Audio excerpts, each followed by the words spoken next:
Okay, thanks for watching. It's really exciting because today we're talking to Eric Jacobus, who just wrote a new book, Badass on a Budget. It's a book all about indie action filmmaking, which is really cool because he did a really good job with it, and that's mostly what we're going to talk about today. So, I guess my first question is, when did you get the idea to write the book? Well, I finished my first book, If These Fists Could Talk, and I was kind of mulling around like, 'cause that book took me a while. It took me like 6 months to write it. I was mulling around in my head, like, what do I want to write next? I had a fiction I was working on. I had all these other things I wanted to do. And then I was doing a short at the time too called Bag Lady, which hopefully turns into a feature. And while I was doing Bag Lady, I realized, oh my gosh, I'm using everything I know about indie filmmaking right now. I could totally write a book just as I'm making this movie because I was producing it, directing it, writing it, everything.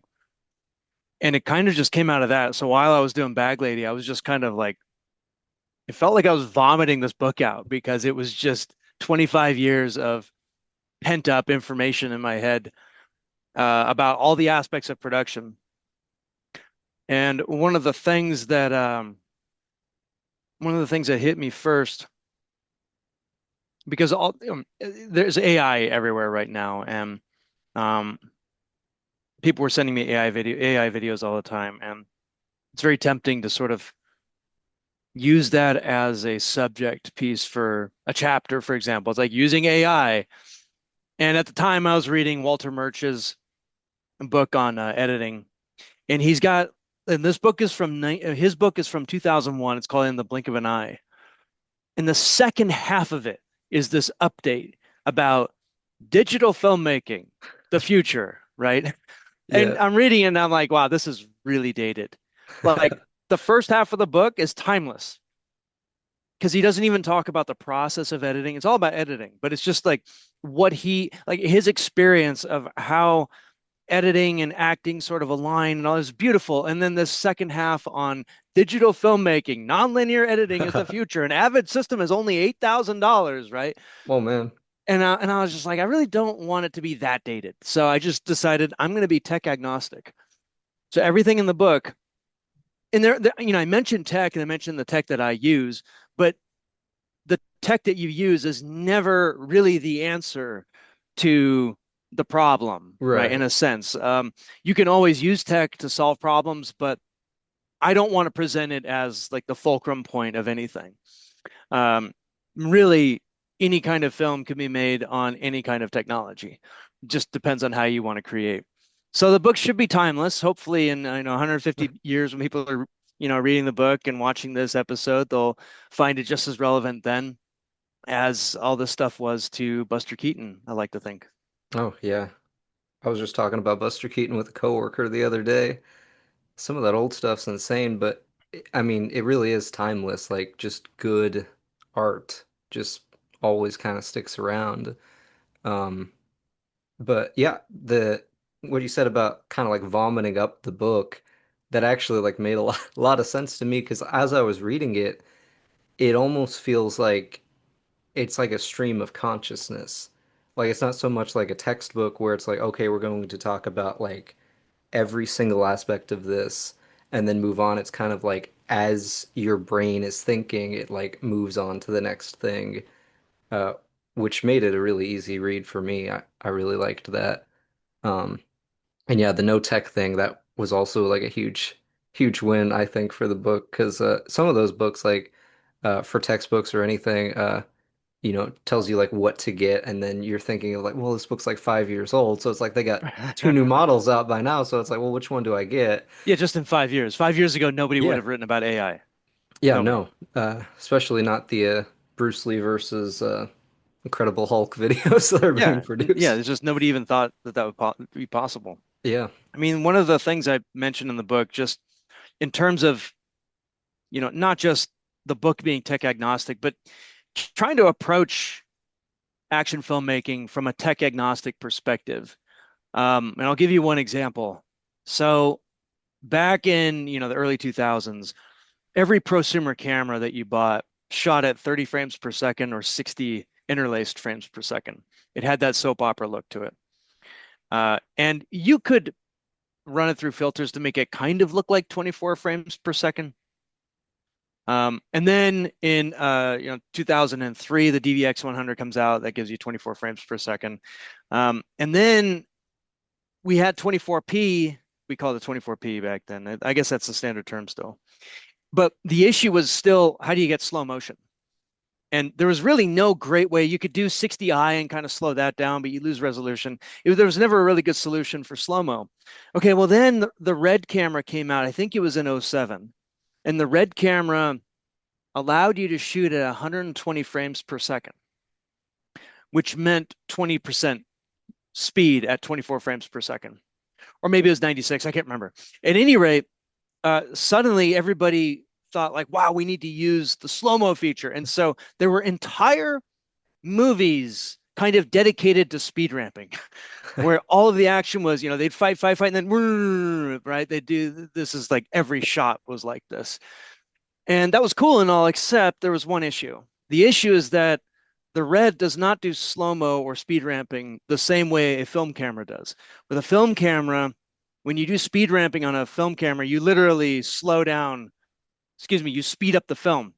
Right? If you want to slow down the movie, you speed up the film. And what you have to do is you have to open the aperture up to let in more light, but the shutter speed doesn't change, right? So the change is in the aperture opening. But with a with the Red, if you're shooting and you want to speed ramp, then what you're going to do is you're going to do your whole shot at 120 frames per second. And during that, when you play that at normal speed at 120 frames per second, the shutter looks normal. But then if you want to make it look like a normal speed shot, you have to speed that up, and that makes the shutter speed go up. And so you have the strobe effect every time somebody would do speed ramping. So the shot would begin very stroby. And then in my mind, I start just clocking it every time, like they're going to speed ramp this. And like 9 times out of 10, they would. And then the next shot, they would go to the regular shutter, and they're not going to ramp that. So that's kind of one of those things where, if you're beholden to the technology too much, sometimes you kind of give away your cards as a filmmaker. You do want to, as an action filmmaker, you don't want to lull the audience into this kind of state where they're able to predict what you're going to do, right? And that's exactly what was happening with the Red cameras. Right. Yeah, I think having that level of unpredictability always helps. Even like, because I always liked watching the Ultraman and like Godzilla stuff, the Super 8 productions, all that. And I always liked that mentality of like, I think it's a quote from Subaraya where he said that he doesn't want to make things look real. He wants to make them look just barely not real so that there's still the element of imagination. Right. And like if you have to like do something like a little too crazy, no one's really expecting it to look perfect, but I always really liked that where it's like um have the actual creativity outweigh the technology that you're using. But yeah, I was terrible. I'm gonna watch that movie. I'm gonna watch that movie, but in the book I was looking at the QR code. Is it the Agronauts one with the skeleton fight? Yeah, Jason and the Argonauts. Okay, I just watched that this morning for the first time, and that absolutely blew my mind. I mean, Yeah. like that's just it is timeless. Like it looks so good even now. Like I think if that were to come out in a movie right now, people would be like, "How did they do this?" I think so. I mean, they Yeah. kind of did that with the puppetry and the recent one, Project Hail Mary. There's a puppet for Oh, the really? yeah, the alien a lot of the time is a puppet. And it Huh. looks amazing, And Yeah. it was like so good I couldn't tell if it was CG or not.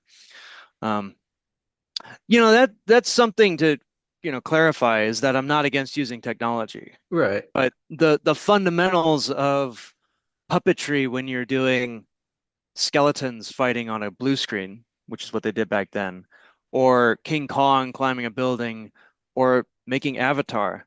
In a way, they're all kind of similar. The technique of doing it is a little bit different, but the mindset behind it is the same, which is that you're trying to replicate Right. movement and you're trying to replicate life. And so, yeah, Jason and the Argonauts is a great example of just, puppetry done perfectly. Yeah. and it still holds up. And that movie's 60 something years old. Oh, really? Man, yeah, Yeah.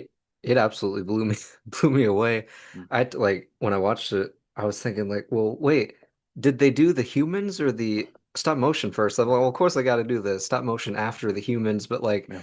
there was that element of like I don't know how they did this for a Yeah. couple of seconds. Um, I guess my next question is, were there like when you were starting off doing action filmmaking, were there any books like this at the time? Or is it kind of just like a pick it up where you could? The only one I knew of was Stu Maschwitz's book, the DV Rebels Guide. I wrote it in the book, and I still keep in contact with him. He lived down the street from me too, Oh, which is really? funny. Yeah. Literally lived down the street from me in Emeryville when I was starting out. And other than that, though, I mean, there was Robert Rodriguez's 10-minute film school. There was Jackie Chan's My Stunts, but those are just videos. Those were Right. our Bibles, really. Like th those are the things we were looking at because nobody was. It's like no, there were no stuntmen making movies about how to make movies, right? Like nobody Yeah. was like, here's how you make a movie. It all felt very locked away under lock and key. But when Jackie Chan did My Stunts, it seemed like it opened up an entire window for all of us because My Stunts is also shot just on like a Betacam Right. camcorder. It doesn't look high budget. He's just kind of showing behind the scenes of like at a set, and then he's in his action school where like he's doing like this is his action academy, which is actually nonsense. This does not Yeah. exist, but there's like all this stunt equipment at his action academy, Yeah. and Andy Chang said like, oh yeah, no, that was just a set. Like they built that. That doesn't exist. They would just do it like anybody. Didn't they do Uh, didn't like Brad Allen have like a fight scene in that like set and like that's yeah, one of the things that yeah. yeah, he was really funny in it, and I think a lot of us saw that, and that was our filmmaking book. And it was simple, it was like Jackie didn't really even get into how to shoot things. He's very vague about how he shoots things. In fact, he doesn't actually explain how he shoots stuff because everything he shot was on a tripod. He Yeah. barely even used a dolly. Like he would put it on a tripod and it would just do a tilt and pan. That was all he did. And people would go off camera and on camera. So he actually didn't really give any tips about how to shoot action scenes, which may have been good because we all just kind of took what we needed to take from it. And we shot how we wanted to shoot. Yeah, I think that that really kind of opens the door, I think, which I really liked this book too, because I was thinking about it this morning. It's probably one of the most unbiased art books I've ever read in my entire life. Just in like the sense of like you kind of give like here's how I do it, but here's how five other people do it. And there's really no right way to do it. Yeah, It's and kind of I just hate all those other ways, but like I have my way, but I want to yeah, show everybody that right. like there are other ways of seeing this and doing it. Yeah. Yeah. Yeah, because like some books like that can kind of like get into like the mindset of like, well, this is the best way to do it. Like this is like just the most efficient way. Yeah. But like I loved the part where you were talking about outlines for writing because I have that exact same problem where it's like I don't got time for this. Like It's like an I'll ADHD thing, I think. yeah, I'll do the list, no problem. But like when I had to do the outlines for school, I was like, and then people would tell me it's like, well, you're basically writing it in the outline, and I'm thinking like, exactly. Like I could just I get to writing it. I could go list writing, but um, yeah, I think that kind of like what you were talking about my stunts, where it kind of like didn't like take the fun out of it, but kind of like Right. showed people you can have fun with this. Like Totally. this isn't like some like you don't have to like manage Amazon or anything to make movies. Like it can be fun. It can be um easier than you think because there really isn't any like right or wrong way to do it. Yeah. Yeah, it's really the way I always say it now is figure out how you perceive the world, how you remember the world, and try and find a filmmaking language that works with that. That's going to be the easiest way for you to tell a story. And people will try and understand it when they watch it. They really try. I know whenever I use the example of Neil Blomkamp, I think Neil Blomkamp sees the world in a fundamentally different way than I do, um, just based on his filmmaking style. It's very chaotic, it's very emotional. My action style is not emotional, which I think is why I trend towards comedy. And But, you know, when I watch a Neil Blomkamp movie, I'm fascinated by it because I kind of get to be in his head and I get to experience the world from his perspective. That used to really bother me. I think especially when I was trying to find my style. And I think that that's fine for, you know, people beginning at this is I think it's okay for you to just not watch uh films you don't like the action style. I think it's fine. If you're trying to drill into your style, you're attracted to things that you like, and then just copy that style. And then, you know, later on you can enjoy that other stuff. I didn't like Bourne until like 5 years ago. Yeah. I absolutely hated that movie because of the way they shot it. And it took me 20 years to get over that. So, you know, but a lot of people see the world like that, Yeah. right? And I think a lot of people really took something from that. And so just, you know, as an artist, I think it behooves us to at least admit that uh the way that we see the world and the way that we remember things and the way that we take in moments, it can be very different from the people around us and very different from our audience. And not to like, you know, poo-poo you know, whatever it is, probably best to just not watch it and just say it's not my thing. Yeah. And it just kind of like I think it'll engender a better attitude. Yeah. You brought that up, and it's funny because I hate the Bourne movies. Um, like the action, it's not my favorite, but like I always hated them for two different reasons because I've only seen two of them for some reason. The first one they made and the one they made with Hawkeye's actor. I can't remember his name off the top of my head, but both of those movies, they have like the big fight in it, and then they tease like this bad guy at the end that like is like his equal. Right. And then they both die very anticlimactically and like they don't get to fight. And at like, as a Yeah. 9-year-old kid, I'm like, what the heck? Like this Yeah. just like totally took me out of it. Yeah. So in a weird kind of way, like as I do like, thinking of movies and like writing like scripts and everything, the Bourne movies are like unironically one of the biggest inspirations because it's like I don't want this to be like the Bourne movies in like that sense. That's a great point. Like, I think sometimes the best inspiration comes from movies that we hate, Yeah.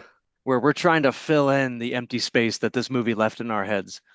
So I know that when I'm looking for inspiration, I'll kind of mix in movies I hate, and that'll actually sometimes provide the answers, you know, more quickly than movies I really like. Yeah, well, it's just like I was just talking about with another coworker, remaking good art doesn't really ever click. I'm always impressed when someone remakes something bad because then they kind of realize, well, I can like when someone like does a cover of a song that wasn't Right. great and makes it better, I feel like that's a better use of time because then you can kind of see like, okay, wait, I can just make this better and then I can kind of go from there. But yeah, you definitely learn a lot from watching stuff you don't like. Yeah, I think so. Um, so you wrote the If Fish Could Talk book before this one.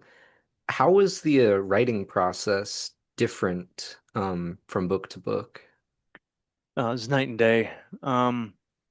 With Fists, I was exploring this kind of new hypothesis on violence, and it was really difficult just to frame it because, as you can see behind me, I have this small library, and I spent years trying to understand violence, and I kind of read the corpus on violence, right? All the pop kind of books, Steven Pinker's book, and the stuff from the behaviorists, and I read pretty much all of it. And I was just trying to understand what it was because one of my mentors, he wrote a book called The Origin of Language, and I was trying to understand what like where violence comes from in us. And and I won't spoil the book, but it's like not a nuanced discussion. And the way I was coming at it was just very different from the way anybody else came at it, which was that I didn't. I don't see any connection between human and animal violence. I think that they're night and day. Animal violence doesn't use objects. Human violence does. In fact, animal violence can't be called violence. It's just combat because it's actually very stable.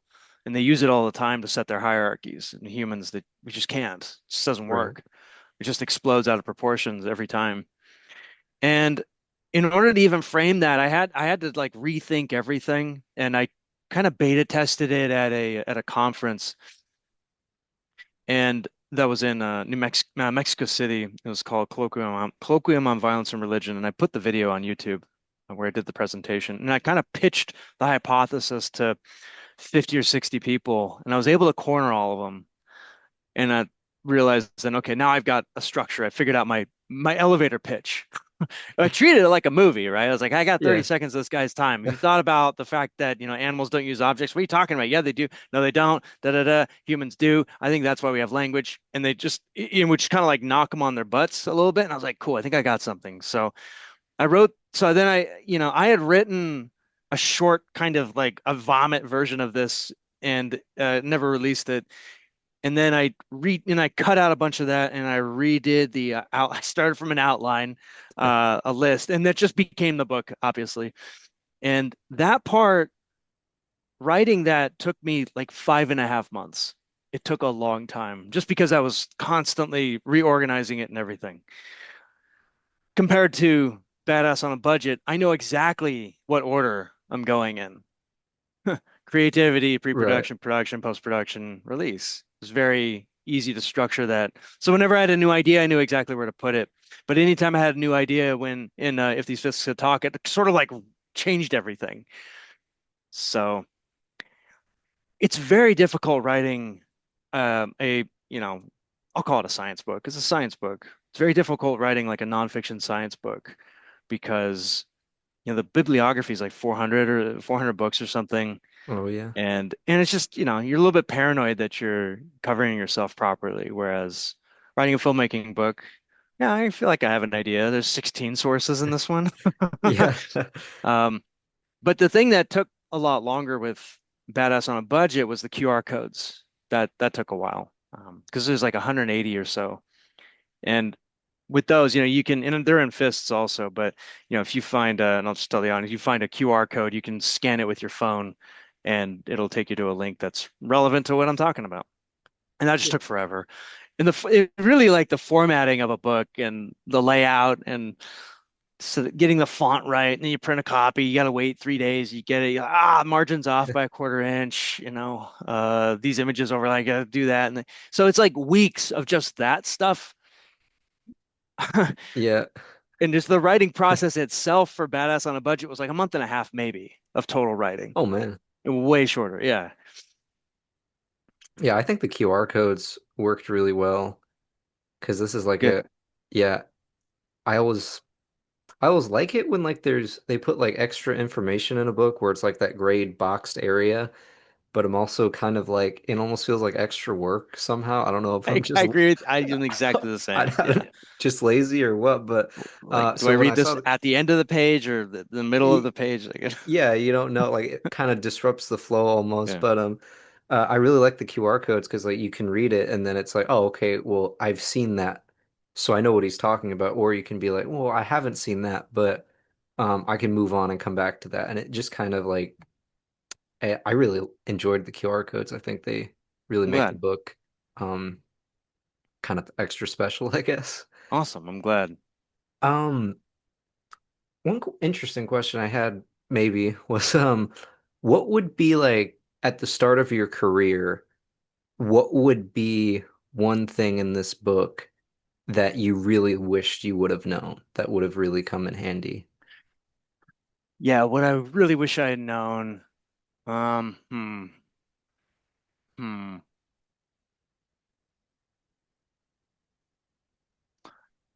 Yeah. Boy, that's a good question. I think the, I think that the big thing was how to take criticism from the press. Um, I wish I had had somebody mentoring me at that point. because I took it so hard. Because Contour, it just got destroyed. Fans loved it. It's very quoted. It's got high ratings. Like the ratings are good, except the press hates it because it's low budget, the E- acting's goofy. Um, there's no lighting in the movie. The story's stupid, right? And I really took all that seriously. And there's a part of me that wanted to be taken seriously as a filmmaker. I wanted to be taken seriously by the press. I was already taken seriously by people who liked the movie, but I wanted to be taken seriously by the press. And what I wish I could go and tell myself is like, don't worry about them. They're gonna hate it anyway. Like you just do what you know and go and do the next thing and don't worry about pleasing them. So Death Grip was kind of this like which is my feature that I did after Contour.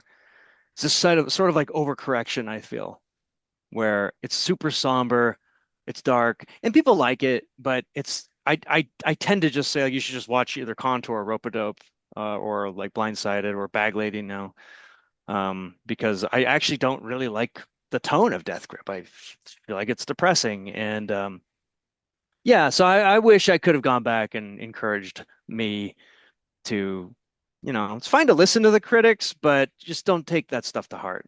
Their job is to knock you down. Yeah. Yeah, I think that's really good. And I just want to say on like behalf of like all of like the people in my generation trying to do this that like seeing like I mean Contour like succeed and like have a cult following over the years. Um I think that kind of like gives us all like I don't want to say like a shield against criticism, but like kind of like the extra layer of thick skin of like, okay, people will not like this, but as an action fan, do I think this is interesting? Do other people that like I'm actually trying to have enjoy this, do they think it's interesting? And I think that kind of gives us a place to come from where we're like, oh, okay, maybe this doesn't work, but possibly in 20 years, people are going to be Yeah. talking about it or something. So I think that definitely takes a lot of pressure off. But yeah, criticism's really hard on stuff because like there's that always that like first instinct of like, why did I do that? Like that Yeah. was that yeah that was stupid. It's like I shouldn't have made that fight 5 minutes long. I should have just had it 30 seconds and in and out. Yeah. But yeah, I think that really is like because that's another problem that I kind of had starting off was like I just didn't want to deal with like any kind of like critique. Like I didn't want to start from zero, you Yeah, know? right. But I think that and I think that's another great thing the book does is it kind of just like breaks down the ego of it of like that part where you're talking about the like three different types of breakout films and like how they're all kind of the same but all super different at the same time and you really just can't honestly control what you're doing. So you kind of just have to kind of put your best foot forward and just kind of believe in it, stick with it, and make like I think if you were your hardest critic, I that think might be so.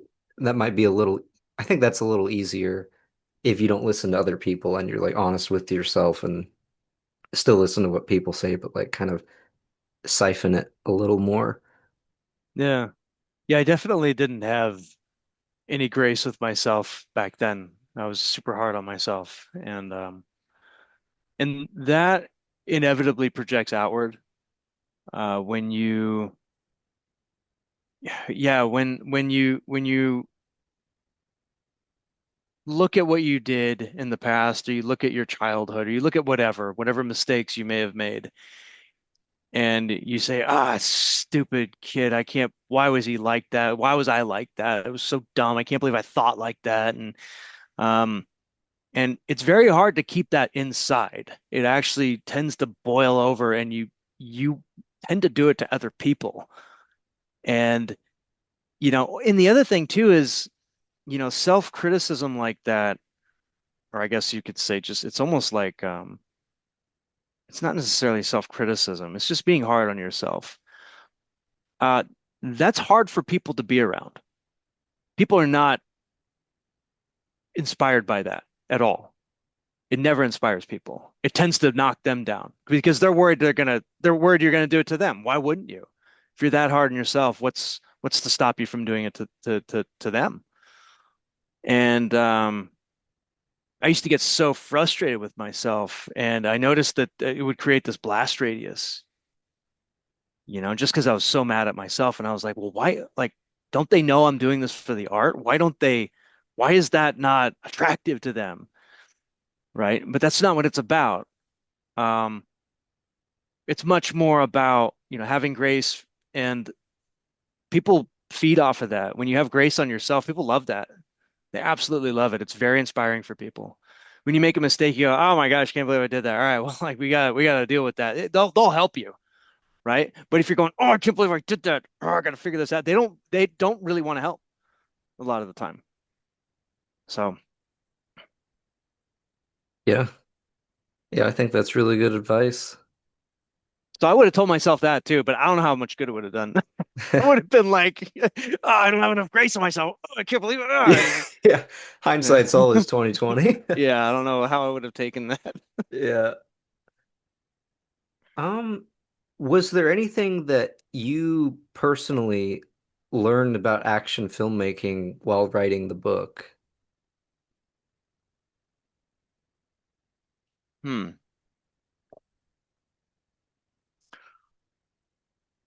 I think I think I learned a lot about creativity when I was writing the book.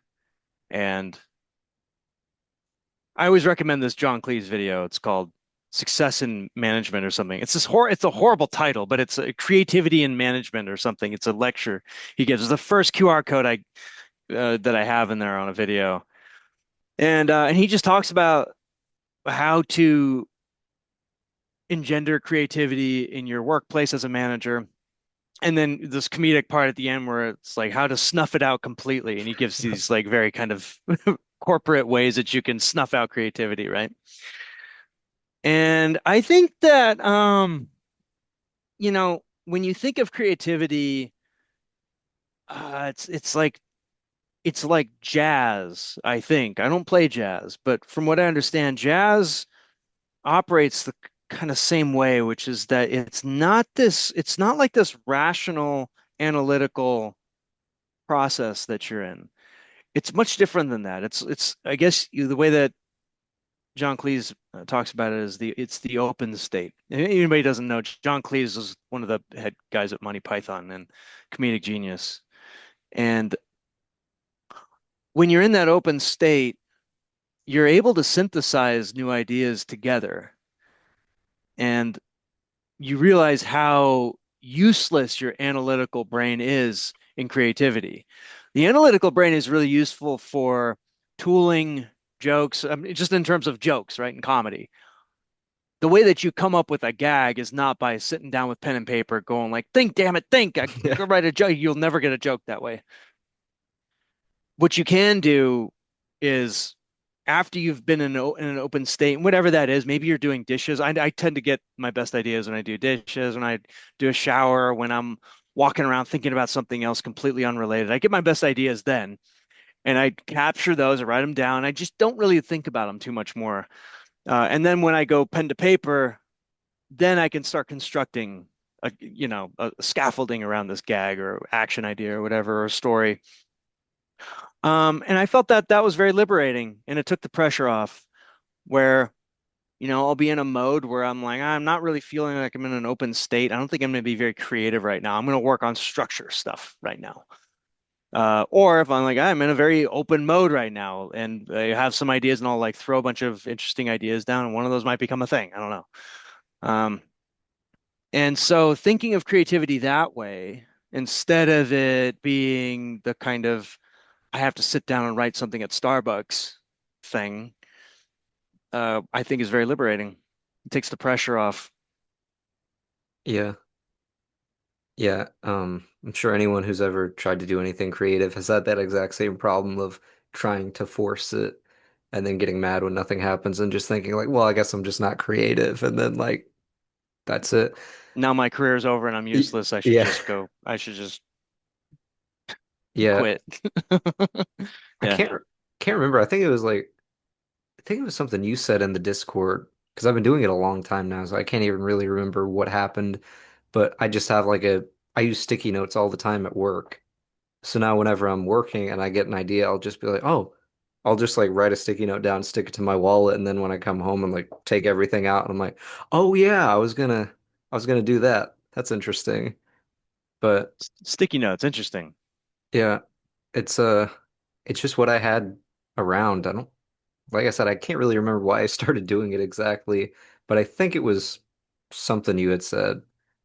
Um, but that kind of ties into the other question of you talk about movement language and different styles. When was like the point in your career, if there was like a discernible one, where you kind of feel like you got yours? I think I got that. I think there were kind of like two different moments. One was doing rope-a-dope. Um, and felt like in rope-a-dope, in particular when we were doing the all-on-one at the end. It's kind of this police story style fight where I'm suddenly in the middle of everybody. And that wasn't like me figuring it out. It's like we had such a good mesh around us of a team that it was so easy to just come up with ideas.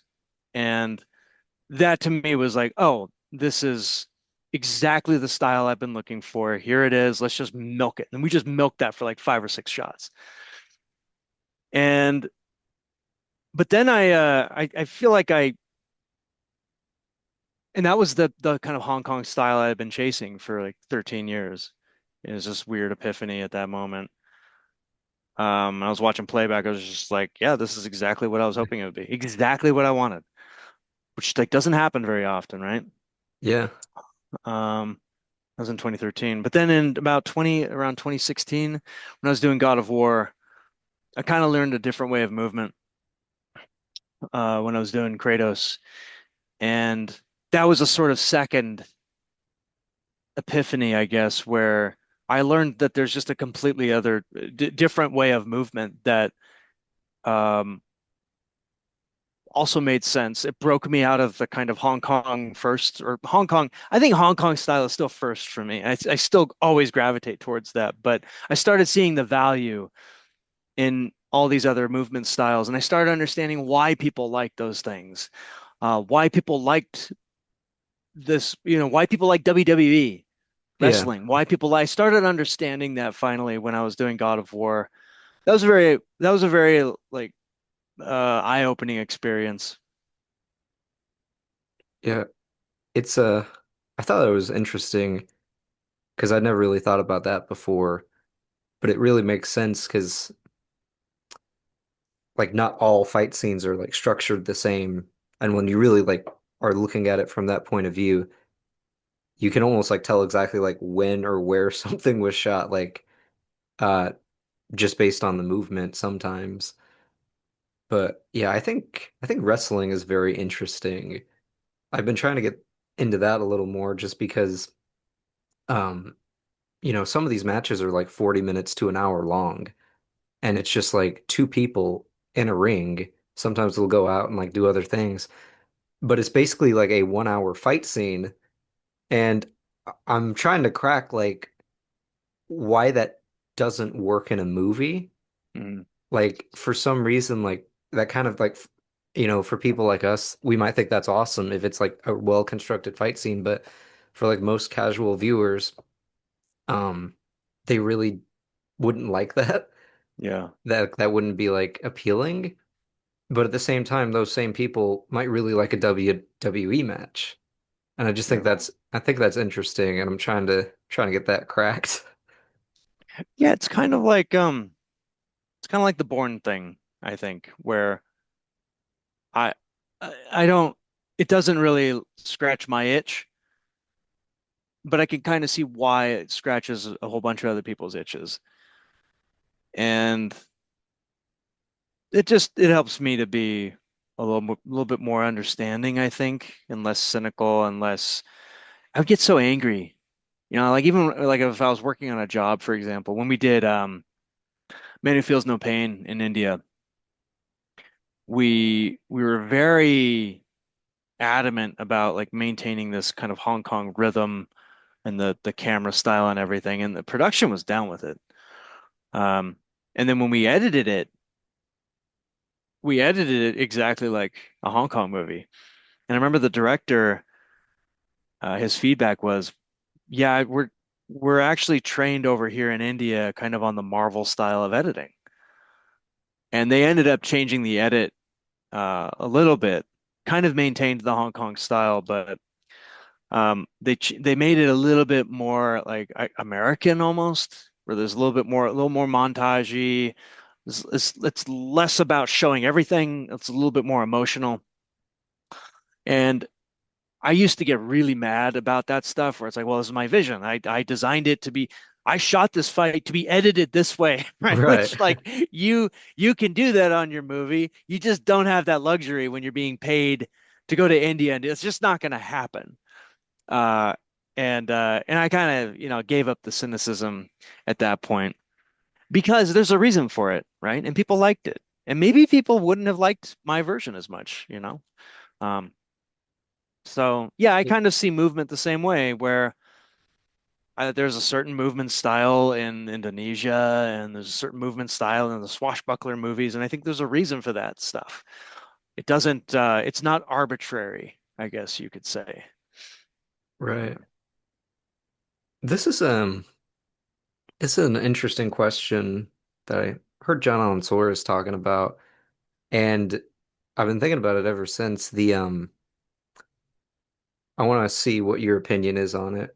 Which why do you think? Because in most towns throughout the USA, there's like a some kind of art scene for relatively everything except for filmmaking, which there are some exceptions, obviously, but on the whole, that's still kind of like a weird niche thing that almost like seems like otherworldly sometimes. Do you have any thoughts as to why that would be, or is it just kind of like a thing where people haven't seen Jackie Chan my stunts and like kind of get down from the, well, I have to make a Hollywood movie pedestal? Can you explain what you mean by art scenes not having film? Yes. So like, growing up in like the Midwest, like pretty much every town you go to, maybe we'll have a band. Like there'll be a band, there'll be like art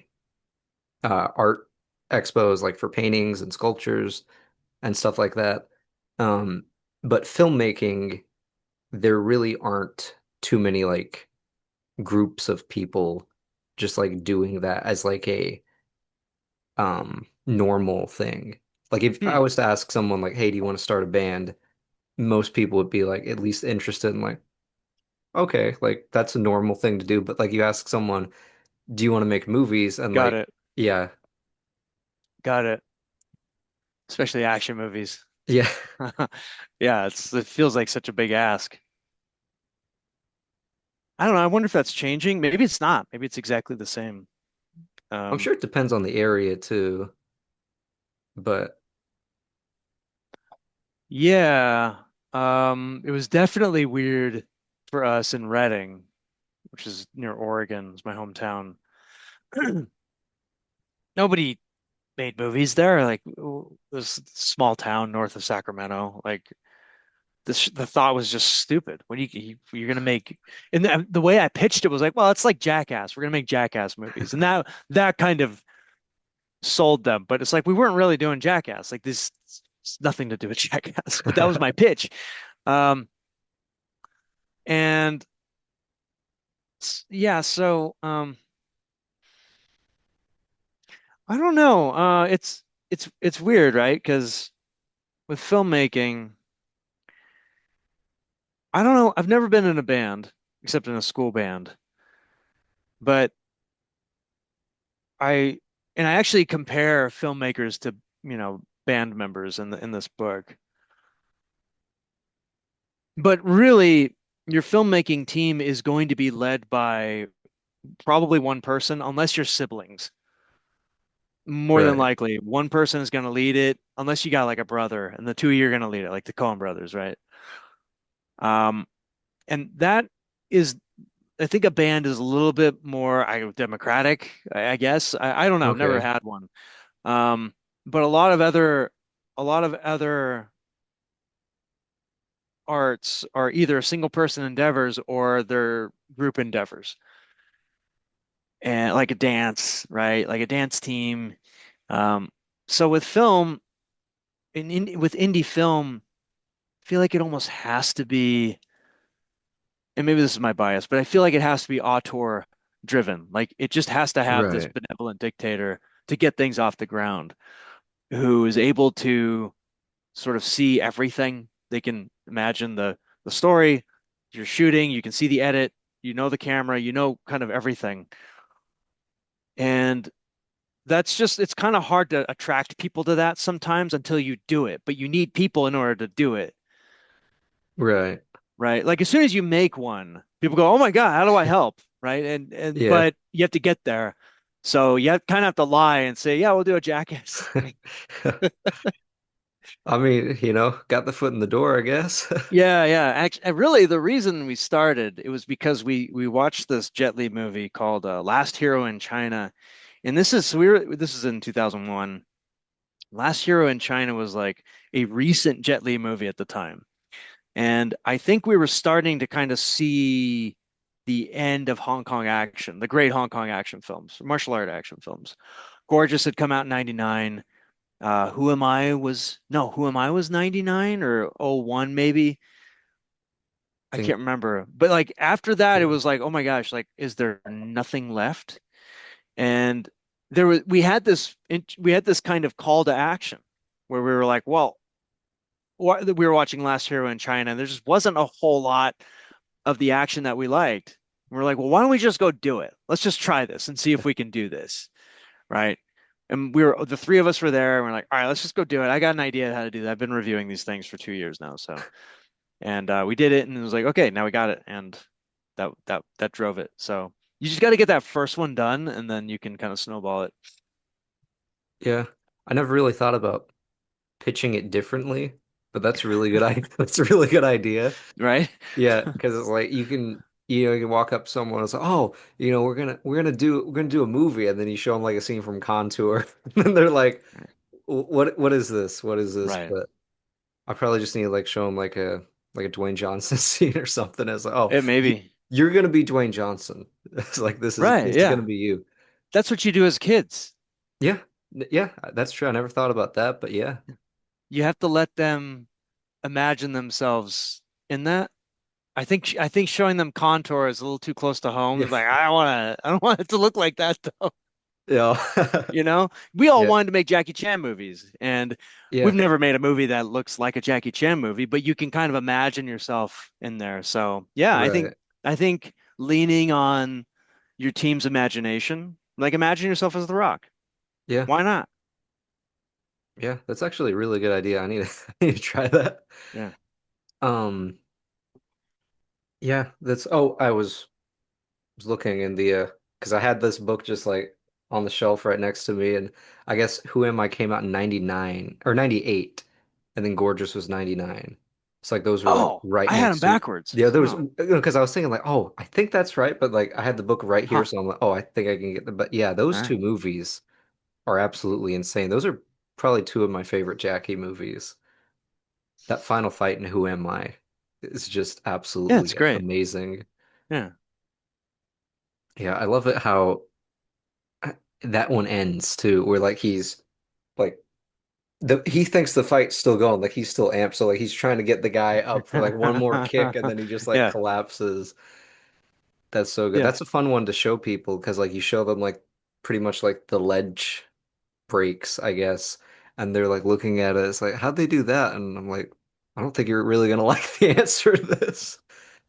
But yeah, Jackie has a very unique movement style.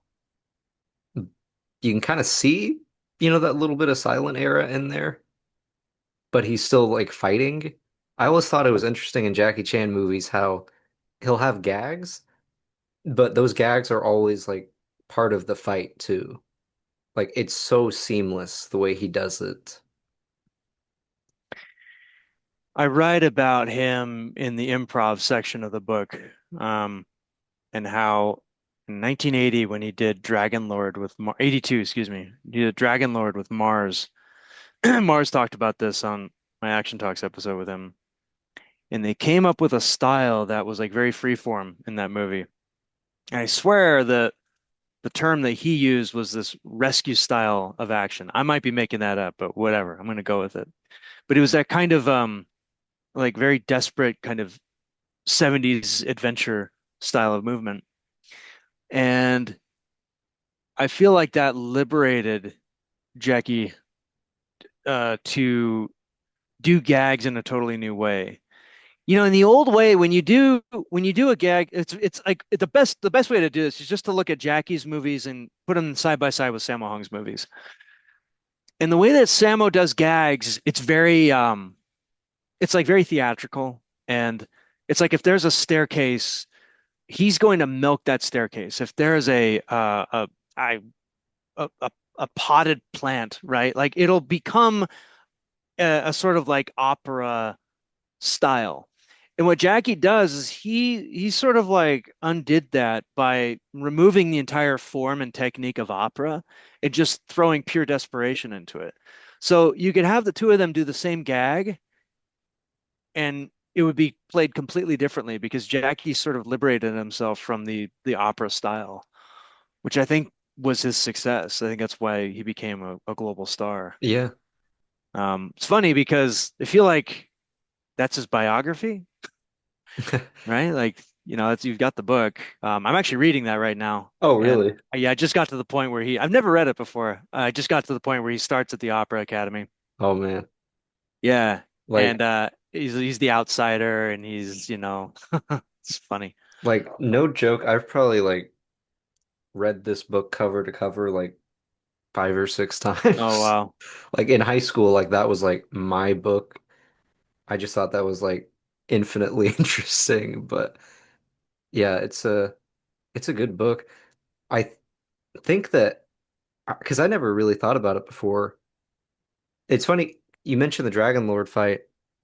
I remember being really disappointed with that when I first that like Yeah. fight between him and Mars because I saw like some article or something about it that said it was like the greatest kung fu street fight of all time. And like at the time, like I'm like 9 years old. I'm thinking like, okay, Flashpoint is out. Like, they're Oh, like all of wow. these other I'm trying like I'm dumb little kid. I'm comparing this to like, what exists now. And I watched it. I'm like, oh, this isn't really good. But like going back and like actually like over the years, I've been thinking like, oh wow, like that really was kind of big. But I think it kind of highlights the kind of sense that there is no like right style to do action because like he basically invented like Yeah, his career off of kind of just what looked like phoning it in at the time totally. and like that was it. Totally. That's it's a really liberating feeling, but Yeah. Yeah, yeah, and he did it with a little bit of improv, right? That yeah, was all it took. It was literally 2 minutes of improv. And that's a big risk, by the yeah, way. And that's a moment. And Donnie Yen did that too. He does it in Killzone in Chapeau Long, SPL, in that the alley fight. And even there, it's really only like a minute total of improv in that fight. right, There's not a whole lot of it, but that changed everything. Whenever, and that's why there's this great book. Shoot, do I have it here? No, it's called Impro by Keith Johnstone.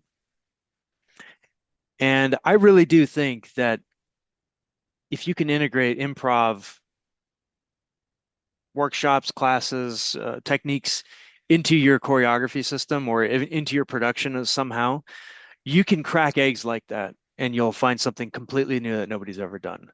And you see what 1 minute of that will do to somebody's yeah, career. It just completely skyrocketed Jackie Chan, completely skyrocketed Donnie Yen. yeah, Um, a little bit of improv, and it's dangerous. It's completely new, right, and there was a little bit of that in God of War. I feel like we never quite exploited it to its full potential, but the animators called it overlapping action. And I've taken that to the bank ever since, which is eliminating the tit for tat movement, getting over that. But we're not the idea of overlapping action is that when you like, for example, if you're throwing a punch, grabbing a guy and kneeing him, um, the Hong Kong way is to kind of punch, grab, knee, right? But the overlapping action way would be like punch, grab, knee. It's like all kind of at once. And it's super hard. It feels like one move. It's very kind of like murky and it feels weird when you do it, but it ends up being it's this like fire hose of information on the viewer. It's almost like the Family Guy chicken fight scenes. Well, Right. it kind of just like keeps Yeah. going and like it just Yeah. doesn't stop. Yeah. Yeah, that's actually really cool. But yeah, I never really thought of like the spaces in action, like changing the movement language. But yeah, that really does kind of change it from like, the Hong Kong style where it's the individual motions and then kind of speeding that up a little bit and it almost makes it into a completely new kind of style. Yeah. Um, one other question I have kind of relates to mocap a little bit. Um, because I've always been really interested with early video game mocap, and there's not really like a ton of like information out there. Was there like because you mentioned like, the Jackie Chan movies were kind of like the Bible, the Yeah. old Hong Kong stuff. Was there like a particular game that you were looking towards when you started doing mocap, or was it more so from movies? Hmm. With games, I was really fortunately I was in the hands of really good animators. So I didn't do a whole lot of research on mocap. You know, you look at old games and for example, like they used mocap on like Mortal Kombat 4, I think, and Mortal Kombat 5. And this is before the Matrix. Oh wow. This and the mocap on the Matrix was a disaster. The guy that did the mocap, Damian Gordon, told me about it. It was just a complete disaster. It was the data was garbage, and so the a lot of the time mocap movement in the past, most of it has been just hampered by the technology. There's mocap in Shenmue, this Yeah. Dreamcast game, and the mocap system had literal wires. It looked like you were Oh wearing really? yeah, you looked like you were hardwired to the internet on this thing. And which means that when you grab somebody's arm, if it goes under a wire, it's gonna disconnect. You got to recalibrate it. You lose an hour, right? So it's going to affect the movement. So you have to be very careful, and you couldn't really put impact. There was also issues with software where if you hit too hard or if you jostled the movement too much, you would sort of like lose the marker. The limb would suddenly do this. You'd have to shake it back out. So you couldn't really do impact. Also, the marker systems with the Velcro, if you grab somebody, you're going to swap markers. There's all these issues that where you can't like get good movement because the technology itself doesn't allow you to do it. And only recently is the technology good enough where you can just do full speed, full impact. And so, in the past, the movements in mocap, they really lacked follow through and momentum Right. because all they wanted, for example, like Mortal Kombat, all they cared about was like if you're gonna do a cross punch in Mortal Kombat, right? Or a sidekick or something, they didn't want you to go like this. They want you to go like this, that, and then back. And then they'll just take those keyframes and tween them, basically, the blend between them. So you can get the movement looking really good, but it loses all of that kind of like stuff that makes movement look good, which is the Right. momentum, which you kind of want that stuff. You want like the Yeah. the the weight behind it, right? Especially if it's a big character, right? But it looks odd when a big character is going like it Yeah. just looks odd, but that's all they could do. And they could like add it in and post. Anyway, all that's to say, it was very difficult to do real momentum and inertia. And then that started changing. In God of War, we were just going 110% speed as often as we could, and they wanted the momentum. Um, Sometimes I would say, should I just sort of like step through the pose, or do you want me to go full bore so that you feel the weight sink at the end? You see me stumble a little bit. They're like, we want that. We want the stumble. We want the human. Wow. Yeah, I didn't know about that. The early mocap suits being that conf I knew they were strict, but I didn't think like the that strict. That really does kind of make sense. Like what some of the older stuff, it almost looks like they kind of stop short on punches and stuff. Yeah. But yeah, that's interesting. I never thought about that before. Yeah. Oh, this is kind of on that note. Is there any like I don't know if this is a good word, but like legend in the mocap industry as like a Jackie Chan or Sammo Hung? Like, or is it Um, kind of just like so splintered that yeah, not like the voice acting world, right? Like from mocap, uh, like I mean, I guess not. I don't think yeah. so. I remember, I think one of the reasons for that is like a lot of the time, and this is the dirty secret of mocap, is that a lot of the time the animators kind of know how to move better than the stunt performers do. And so probably your big stars in mocap are animators. Okay. For example, the guy that did Steve Fox in Tekken 4, Oh yeah. the boxer, he was a programmer. Really? Yeah. Okay. Yeah, he just like had like he just had like nice shapes, you know? I don't know if the guy knew how to box, but he had nice shapes, right? These are the kind of unsung heroes. Wow. Uh, one of the main guys at Sucker Punch that does, the Ghost of Tsushima and Ghost of Yote, we motion Yeah. capture Ghost of Yote, but there's this ace that they have there. His name is Suyan. He's an animator, and that guy can do any move. So, Huh. when he's directing me, I'm just kind of like, are you just gonna redo everything I'm doing right now? Like, am I good enough for this? Like, he's that good because they know exactly what frames they need. They know exactly how they need the movement to play. They have all those metrics in their heads. The they're like the Street Fighter EX Plus, the Street Fighter versus Marvel versus Capcom guys, right? The ones that are like frame perfect. They know Yeah. exactly how to do the combo. Now they're frame perfect guys. Those guys run those game studios now, right? They run those game studios and they know the frames. And so they know exactly which frames to hit. And if you can't do it, they might as well do it as long as it's within the contract, as long as it's allowed. Yeah. So yeah, like a lot of the time I'm talking to these guys and they're saying like, oh yeah, I did, these characters for Tekken. Oh yeah, that guy did Virtua Fighter. And I'm just like, just some animator? Yeah. That's Yeah. actually really cool. I never thought about that, but that Yeah. almost ties back into Badass on a Budget where like you're talking about you don't need to be like the best martial artist to do it. You just have to understand your movement. But I think so. I think yeah. so. Um This is maybe this is projection, but I think being a great fighter sometimes really hinders you. Or at least having perfect technique.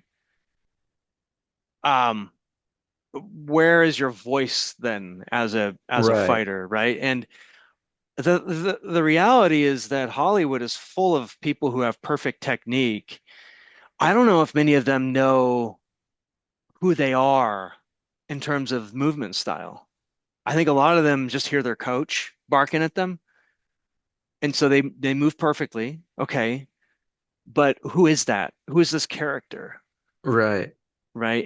And with mocap, I like, I'll bring in like great martial artists a lot of the time, but most of the time we're dumbing it down. And not dumbing it down, excuse me. We're dirtying it up. Right. That's a huge part of it is dirtying it up. Okay, you can do a perfect sidekick. Cool. Now fall when you do it. Stumble when you do it. do something interesting. And to a martial artist, this is like heresy. But for animation, it's gold. They Right. love that stuff, right? And it tells a story when you throw Yeah, the that's kick. that human element to it. Yeah, Yeah. Yeah. Yeah, I feel like when like there's a time and a place for perfect technique, but when everybody has it, yeah, that it not only just kind of makes it feel almost like corporate in a sense, where it's like, yeah. okay, this is how it works, but indirectly, think it makes everyone look worse because if everything is perfect, then that one time someone's just a little bit off, you're like, oh, their foot slipped. Right. It's like, oh, it's Yeah. no good, it's no good. That guy Yeah, right. messed up. Yeah, But it's like like when watching like the 50 dojo students and Enter the Dragon, and they're all doing the this and this, and there's one guy in the back that's just kind of phoning it in, you know? just giving up. Yeah, let's take 15. You didn't know. Yeah. No, it's because I always think the final fight of Tango and Cash Oh with yeah. Stallone when he does that back kick at the end. And like he's not really kicking, he never really kicks too much in his career, but like when he'd always like set the expectation like really low for like his I don't want to say athletic performance, but like Right. upper athletic performance. So when you saw him just do a back kick, your brain explodes because you're like, Right. Yeah, it's you know, interesting. yeah, it's like the rules that he set in place where like he punches and grabs people. Yeah. But then he'll do like the hook kick at the end of Rambo 3, and you're like, oh my goodness. It completely Yeah. shatters your expectations. So I do think Yeah, it's a good way having, of putting it. yeah, I think having that kind of dirtiness to it, it's almost like it's almost like an illusionist kind of. Where it's like they will kind of set you up to where maybe do a couple Yeah, smaller tricks and think, oh, okay, this guy's just like doing card tricks, and then sure. he does something totally amazing, and you're like, well, that wasn't in the plan. Yeah. Absolutely. Um. Do you have any?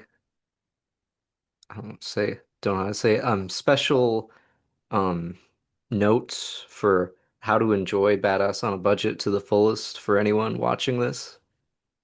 Uh, well, I'm a big fan of getting, hard copies. So, Yeah. it's a paperback. You can get the Kindle. I think I think that the QR codes play better on the paperback. They're more formatted to the paperback.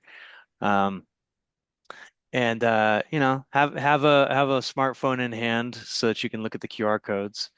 And read like a chapter at a time, and they're short. They're between like 1 and 5 pages. Uh, think of it almost like just a daily dose of pragmatic wisdom. There's nothing in there about you need to do this, you need to do that. This is supposed to inspire people to get up off the couch and stop watching series all day and like go out and make something. And you can do it for nothing. You don't need anything to make an action movie. Um, and I don't know, maybe make a movie while you're reading it. Maybe that'd be a Yeah. good way of doing it, and then send it to me. Um, I would love to see what comes of it. Yeah. Well, thanks so much for coming on. This was really cool. Again, anyone who wants this, I'll put a link in the description. This is definitely worth it. Even if you're just like a casual movie fan, just like kind of getting in that creative space is really interesting. But Thanks. yeah. Yeah, it's Thanks for having me like on. I really like I'm gonna say it one more time, like the stream of consciousness in this book is just so perfect in my opinion. Like the way it just goes, like it reads so easy. So yeah, thank you very much for making that. I think this one's gonna be a good one. Cool. Thank you. Yeah. Well, I always hate trying to end these ones, but it's great talking to you. Yeah, Talk to you likewise. later. See ya.